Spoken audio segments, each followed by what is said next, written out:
Hello students, welcome to my YouTube channel.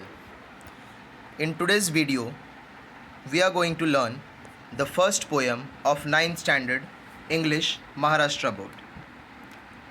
Poem का title है life. इस poem में पोएटेस शार्लेट ब्रॉन्टे ने लाइफ के बारे में बात किया है।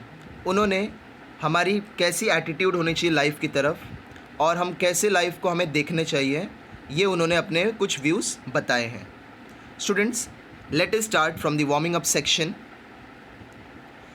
There are many popular lines like life is a game, play it well, life is a journey, keep going ahead. यहाँ पर दो लाइन्स बताए हैं पॉपुलर लाइन्स लाइफ के बारे में। आगे का एक्टिविटी है discuss and write down a few such metaphorical lines about life, you can make them up your self. तो आगे हमें क्या करना है, 5 कॉलम दिया गया है। ये 5 कॉलम में मेटाफोरिकल लाइन्स यानी कि ऐसे लाइन जो लाइफ को और उसके साथ में किसी और चीज़ को कंपेयर करें, ऐसे लाइन्स हमको लिखने हैं। हम ये लाइन्स खुद से भी क्रिएट करके लिख सकते हैं। Let us see what we can write in this lines. First हम लिख सकते हैं life is an ocean. Life एक समंदर की तरह है। समटाइम्स काम समटाइम्स फियर्स, यानी कि कभी वो शांत रहता है, कभी बहुत ही आक्रामक हो जाता है। लाइफ इज़ अ बैटल, ज़िंदगी लाइफ एक जंग की तरह, एक बैटल की तरह है। Sometime you lose sometime you win, कभी हम उसमें हारते हैं और कभी हम उसमें जीतते हैं। Life reverberates what you send to nature comes back to you, यानी कि लाइफ को हम जो भी कुछ देते हैं वो कहीं ना कहीं से घूम फिर के हमारी तरफ आ ही जाता है। लाइफ इज़ अ मेज़ सॉल्व्ड येट अनसॉल्व्ड, तो ज़िंदगी जो है, लाइफ जो है वो एक पहेली के जैसे है, कभी सुलझी हुई है फिर भी कहीं ना कहीं वो अनसुलझी सी रह जाती है। सेकेंड एक्टिविटी है prepare as many acrostic using the word life as you can. 2 examples are given below.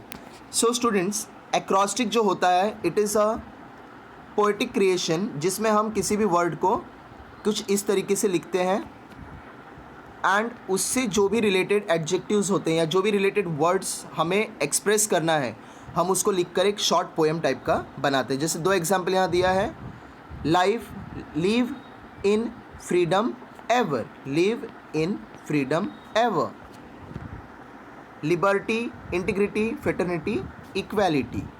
सो इस तरीके से आप जितने एक्रोस्टिक बना सकते हैं आप उसको बना सकते हैं। ऑल्सो यहाँ पर कहा गया है कि आप इसको एक गेम की तरह बनाएं, एक टाइम लिमिट सेट करें और अपने फ्रेंड्स के साथ आप खेल सकते हैं। Here I have made 2 more acrostic जिसके हेल्प से आप आगे का एक्टिविटी कर सकते हैं। फॉर एग्जाम्पल,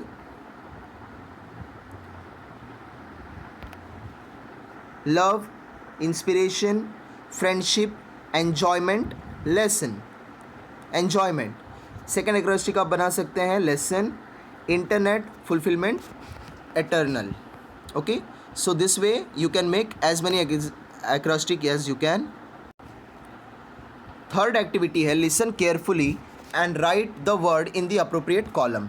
अब यहाँ पर 2 कॉलम्स दिए हैं, positive feelings and negative feeling, यानी कि लाइफ के रिलेटेड हम क्या पॉजिटिव सोचते हैं और क्या नेगेटिव सोचते हैं, क्या सही सोचते हैं, क्या गलत फील करते हैं। यहाँ पर नीचे कुछ वर्ड्स दिए हैं जो आपके टीचर आपको बताएंगे, जैसे कि hopefully, lonely, happy, jealousy, surprised, shy, loving, proud, cheerful, anxious, nervous, excited, embarrassed, scared, silly, comfortable, peacefully, depressed, enthusiastic, motivated, inspired, threatened, crushed, angry. Let us see friends कि इसका आंसर क्या होगा। पॉजिटिव फीलिंग में आएगा सबसे पहले hopeful, यानी कि हमें लाइफ में हमेशा उम्मीद से भरा रहना चाहिए, होपफुल रहना चाहिए। उसके बाद आता है हैप्पी, हमें लाइफ में खुश रहना चाहिए, it is a positive feeling. Surprised, yes, life is full of surprises. Loving, we should care about others, हमको दूसरों की केयर होनी चाहिए। दूसरे लोगों से हमें प्यार करना चाहिए, इवन खुद से भी प्यार होनी चाहिए। प्राउड फील करना चाहिए, अपने ऊपर गर्व होना चाहिए। चेयरफुल होना चाहिए, यानी कि आप कोई भी सिचुएशन में हो आपको हमेशा खुश रहना चाहिए, हमेशा उस सिचुएशन के बारे में चेयर्ड अप होना चाहिए। एक्साइटेड होना चाहिए कि आपकी लाइफ में आगे क्या होने वाला है या क्या हो सकता है। यू शुड बी कंफर्टेबल, आपके पास जो कुछ भी है आपको उसके साथ में कंफर्टेबल होना चाहिए, या आप जो कुछ भी कर रहे हो you should be comfortable in that particular thing. Peaceful, आपका मन पीस होना चाहिए, मन में पीस होना चाहिए, शांति होनी चाहिए। एंथुजियास्टिक होना चाहिए, आप एक्साइटेड होने चाहिए कि आप आगे क्या करने वाले हो। मोटिवेटेड, हमेशा उम्मीद से उल्लास से भरा हुआ रहना चाहिए। और इंस्पायर्ड रहना चाहिए, किसी को देखकर, अपने आइडल को देखकर हमें हमेशा इंस्पायर्ड होना चाहिए कि हम भी ऐसा कुछ कर सकते हैं। अब नेगेटिव फीलिंग्स देखेंगे। फर्स्ट इज लोनली, अकेलापन। जेलसी, दूसरों से जलन की भावना रखना। शाय, यानी कि शर्मा कर रहना, शर्मिंदगी महसूस करना। एंशियस, घबराए हुए रहना। नर्वस, अगेन घबराए हुए रहना या किसी चीज़ से बहुत ही ज़्यादा डरना। एम्ब्रेस्ड, शर्मिंदगी महसूस करना या फिर किसी काम को करने में संकोच करना। स्केयर्ड, यानी कि डरा हुआ। सिली, यानी कि छोटी छोटी बात पर गलतियां करना या फिर गलत फहमियाँ पालना। डिप्रेस्ड, निराश रहना। थ्रेटेंड, डरा डरा सा, सहमा सहमा सा रहना। क्रश्ड, यानी कि दूसरे अगर आपको नीचा दिखाएं या दूसरे आपको किसी बात में दबाने की कोशिश करें तो आप आसानी से दब जाओ। और एंग्री, यानी कि गुस्से में रहना। तो आप जो इस तरफ देख रहे हैं, this are positive feelings and this are negative feelings. Students, अब हम इस पोएम का एक्सप्लेनेशन देखेंगे। Life by Charlotte Bronte. Life, believe, is not a dream so dark as sages say. So poetess यहाँ बोलती हैं कि जो लाइफ है वो एक ड्रीम नहीं है, एक सपना नहीं है, जैसे कि सेजेस बोलते हैं। सेजेस यानी कि लर्नड मैन, जो स्कॉलर्स थे पहले के, वो कहते हैं कि लाइफ बहुत डार्क है, ज़िंदगी बहुत निराशा से भरी है, हमें ऐसा नहीं सोचना चाहिए। पोएट कहती हैं, ऑफेंट a little morning rain foretells a pleasant day. Oft यहाँ दिया गया है, ऑफ्ट यानी कि ऑफेंट। सो पोएट यहाँ कहती हैं कि अगर सुबह में थोड़ी बारिश हो जाए तो उससे हमें फोरटेल यानी कि ये प्रेडिक्ट नहीं करना चाहिए कि आने वाला जो दिन है वो प्लीजेंट यानी कि अच्छा नहीं होगा। हो सकता है थोड़ी सी बारिश अगर सुबह में हुई है तो बाकी का जो पूरा दिन है वो हमारा अच्छा जाए, सनी जाए। ये ज़रूरी नहीं है कि थोड़ी सी बारिश अगर सुबह में हो गई है तो पूरा दिन बारिश ही होगी। यानी कि अगर हमारे लाइफ में कुछ बुरा हो रहा है अभी, तो ज़रूरी नहीं है कि आने वाला जो डे है वो भी बुरा ही जाएगा। Sometimes there are clouds of gloom but this are transient all. तो कभी कभी क्या होता है हमारे लाइफ में, क्लाउड्स ऑफ ग्लूम आ जाते हैं, यानी कि निराशा वाले पल आ जाते हैं, बहुत ही दुखद पल आ जाते हैं। लेकिन ये क्या है, ये ट्रांसेंट ऑल है, यानी कि ये टेम्पररी है, ये बस कुछ समय के लिए है। आफ्टर सम टाइम ये जो क्लाउड्स ऑफ ग्लूम है, यानी कि ये जो काले बादल छाए हैं हमारे लाइफ में, वो कहीं ना कहीं चले जाएंगे। If the shower makes the roses bloom O why the lament its fall. So poet कहती हैं कि जो शावर यानी कि जो बारिश है, अगर उससे रोजेस ब्लूम होते हैं, यानी कि आपने देखा होगा स्टूडेंट्स कि जब भी बारिश होता है, बारिश ख़त्म हो जाने के बाद से जो सीनरी होता है, जो ग्राउंड होता है, उसके ऊपर ग्रासेस उग जाते हैं, फ्लावर्स आने लगते हैं, सब जगह नए नए पत्ते आने लगते हैं। सो अगर शावर से न्यू रोजेस ब्लूम हो सकते हैं तो हमें इस बात का दुख होना चाहिए क्या, इस बात का लेमेंट फॉल होना चाहिए क्या हमें? No.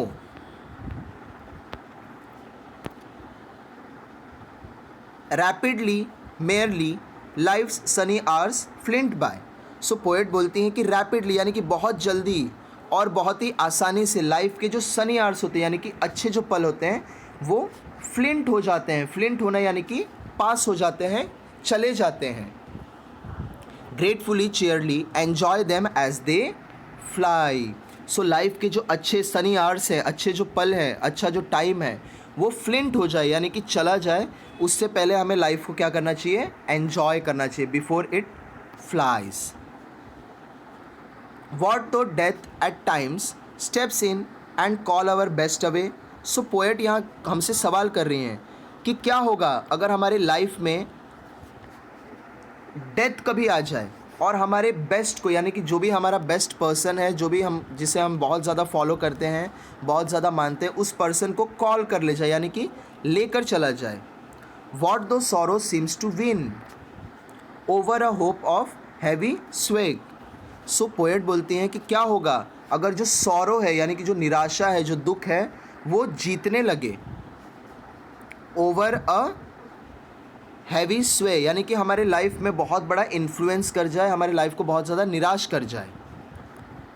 Yet hope again elastic spring unconquered दो शी फेल। सो पोएट कहती हैं कि अगर हमारे लाइफ में कभी ऐसा बहुत दुखद टाइम आ जाए, बहुत ही सॉरोफुल सिचुएशन आ जाए, तो हमें क्या करना चाहिए? एक इलास्टिक की स्प्रिंग के जैसा अनकॉन्कर्ड वापस से आना चाहिए हमें रिटर्न। जैसे आपने देखा होगा स्प्रिंग जो आपके साइकिल में, जिसे हम सस्पेंशन कहते हैं या फिर शॉकअप कहते हैं, वो जो स्प्रिंग होती है जब उसे हम दबाते हैं, जब उसके ऊपर टेंशन पड़ता है तो दब जाता है, बट जब टेंशन हट जाता है, यानी कि सिचुएशन बदल जाता है, तो स्प्रिंग क्या होता है? वापस से ओपन अप हो जाता है, वापस से होप के साथ खिल जाता है। अनकॉन्कर्ड, यानी कि जिसको कोई कॉन्कर नहीं कर सकता, जिसको कोई ज़्यादा टाइम तक बांध कर नहीं रख सकता। Still burnt are her golden wings still strong to bear us well. तो जो हमारा होप है, हमारी जो उम्मीद है, वो कैसी है? इट इज़ बायंट, बायंट यानी कि it's always rising upwards, just क्योंकि उसके पास गोल्डन विंग्स है। तो बायंट जो है वो क्या करेगा? जब भी हम कभी निराशा वाले पल में हैं तो हमें ऊपर की तरफ उछाल कर, ऊपर की तरफ उड़ाकर लेके जाएगा, क्योंकि जो हमारी होप है वो बहुत स्ट्रॉन्ग है, जिससे हम कोई भी दुखद सिचुएशन, कोई भी दुख का, कोई भी सॉरो का सामना कर सकते हैं। Manfully fearlessly the day of trial bear. So जब भी हम किसी मुश्किल सिचुएशन में हो तो हमें उसे कैसे फेस करना चाहिए? फर्स्ट ऑफ ऑल मैनफुली, यानी कि बिना घबराए ब्रेवली उसे सामना करना चाहिए, और फियरलेसली यानी कि बिना डरे हमें ऐसा सोचना चाहिए कि हम एक बियर का पीछा कर रहे हैं, एक बियर को ट्रेल कर रहे हैं, या फिर हम ये भी कह सकते हैं कि हम एक तरीके का जजमेंट कर रहे हैं जहां हम एक वाइल्ड सिचुएशन से जूझ रहे हैं। फॉर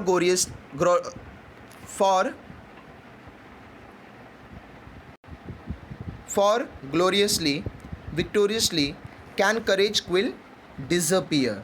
सो हमको इतना अपने ऊपर कॉन्फिडेंट होना चाहिए, हमें इतनी होप होनी चाहिए कि हम इस सिचुएशन का ग्लोरियसली यानी कि पूरे उल्लास के साथ, और विक्टोरियसली यानी कि पूरे इस उम्मीद में कि हम इस सिचुएशन से जीत सकते हैं। हमारा जो करेज है, हमारी जो हिम्मत है, वो कभी सप्रेस नहीं, क्विल यानी कि सप्रेस नहीं होनी चाहिए, और डिसअपियर नहीं होना चाहिए, यानी कि कभी हमें होपलेस नहीं होना चाहिए, या फिर कभी हमें हार नहीं माननी चाहिए।